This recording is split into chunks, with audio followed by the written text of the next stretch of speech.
Voice news కి స్వాగతం.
Nalakan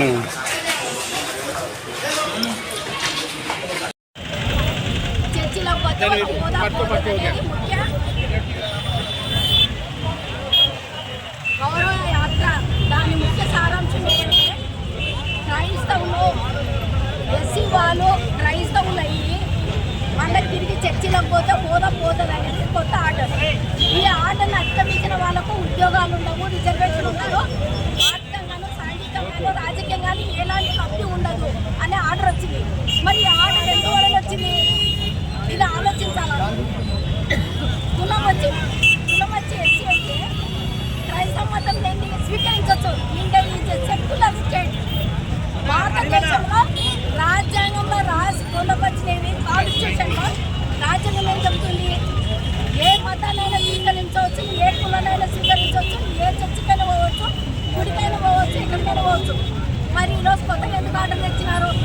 కేవలం ఎస్సీ వాళ్ళను నీరు కార్చి వాళ్ళ జీవితాలతో ఆడుకుంటున్నారు. మరి రేపొద్దున ఓట్లు వేసిన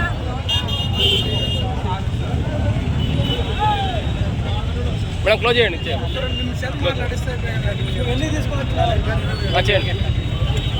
ఎస్సీ వాళ్ళ హోదా ఉండకూడదని వాళ్ళ ఉద్దేశం. అయితే ఎస్సీ వాళ్ళుగానే ఉంటాం, మేము మాల మాదిరిగానే ఉంటాం, మేము ఏ చర్చికైనా పోతాం, ఏ దేవునైనా స్వీకరిస్తాం, వెంకటేశ్వర స్వామిని మొక్కుతాము, గణపతిని మొక్కుతాం, అన్నీ చేస్తాం. కానీ ఈ స్వేచ్ఛ రాజ్యాంగంలో పొందపరచబడింది. మరి ఈరోజు క్రైస్తవులను ఎస్సీ వాళ్ళను నేరుగా వచ్చే ఉద్దేశంతో వాళ్ళని బలహీనపరిచారు. వీళ్ళ డెవలప్ అవుతున్నారు, ఆర్థికంగా డెవలప్ అవుతున్నారు, వాళ్ళు మతపరంగా డెవలప్ అవుతున్నారు. కాబట్టి వీళ్ళని అసలు రాజ్యాంగంలోకి రానియకూడదు. మరి మా ఓట్లు ఎందుకు మీకు? మా ఓట్లు మీకు అవసరమా? మేము 85% ఉన్నాము దేశంలో. మీరు ఎంతమంది ఉన్నారు? 15% ఉన్నారు. మరి ఈరోజు మీరు ఎందుకని ఇచ్చేస్తూ ఉంటారు? అంటే క్రైస్తవులు ఏం చెప్పేది ఊకొడతారు. ఎక్కడ రాజకీయ పార్టీ అంటే అక్కడ పోతారు, ఎక్కడ కావాలంటే అక్కడ వస్తారు. ఆడుకునే బొమ్మలు, ఆట బొమ్మలు పావులుగా మారుస్తున్నారు. కాబట్టి మేము ఈ ఉద్యమంలో ఈ నిర్వీర్యమైనంత వరకు ఆర్డర్ను ఎక్కడికైనా వస్తాము, ఎంతవరకైనా పోరాటం. అదే ఉద్దేశం మీకే ఉంటే కుల నిర్మూలన చేయండి. కుల ప్రసక్తే ఉండకూడదు. ఇండియాలో ఏ కులం ఉండకూడదు, రెడ్లు ఉండకూడదు, కొట్టలు ఉండకూడదు, కమ్మలు ఉండకూడదు, ఎవరు ఉండకూడదు. ఈక్వాలిటీ రావాలి. ఒకటే మతము, ఒకటే కులము, ఒకటే గుడి. చేతనైతే పెట్టండి.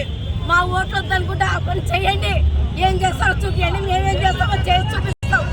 ఈ పోరాటంలో లాస్ట్ వరకు ఉంటామని ఎంఆర్పిఎస్ తరఫున, ఎంఎస్ఎస్ తరఫున, అడ్వకేట్ అసోసియేషన్ తరఫున మేము ఖచ్చితంగా ఇన్వాల్వ్ అవుతాం.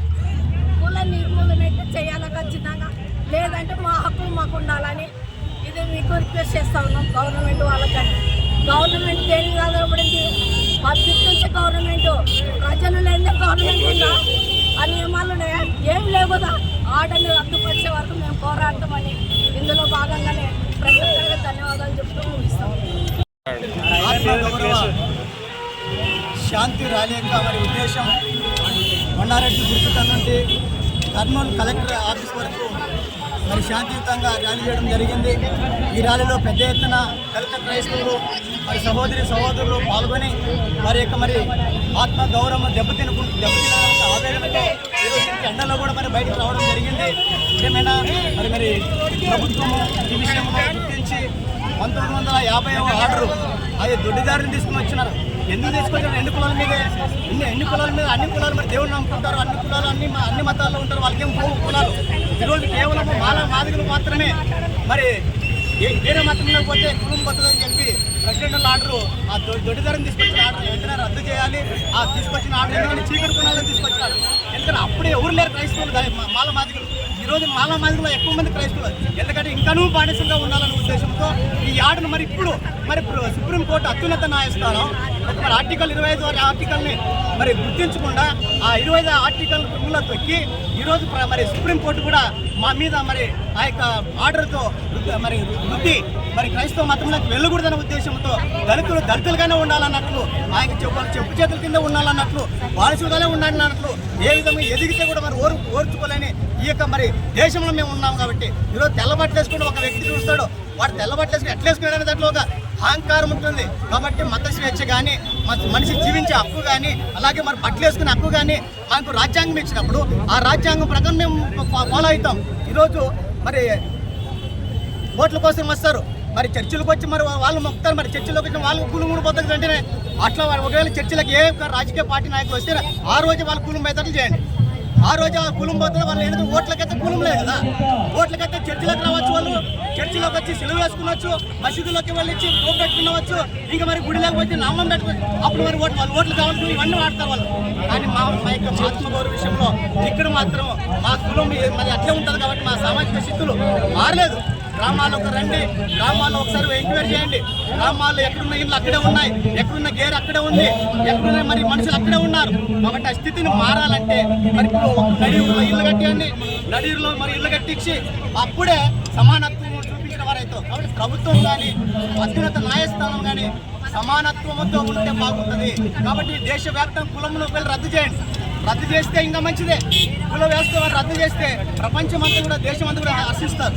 కాబట్టి అలాంటి ఆర్డర్లు ఇవ్వండి, కుల వ్యవస్థ లేకున్నట్లు చేయండి. అట్లా మరి ఇచ్చినప్పుడు మేము అందరూ సంతోషం. మళ్ళీ మా హక్కులు మాత్రం ఇప్పుడు క్రైస్తవ మతంలో పోతాం. అక్కడ ఉన్న రైతు ఎంత ఉంది చెప్పండి. ఆ రైతు కొంచెం 1%, ఆ 1% ఏమిటో చెప్పండి. మరి రైతులు లేవు కదా, అక్కడనే రైతు పెంచండి. మేము మరి హర్షిస్తాము. ఈరోజు నా పేరు మరి జి ఆనందరాజు, ఏసీసీ అధ్యక్షులు ఆదోని. మీ పేరు సార్? మీ పేరు? ఆనందరాజు.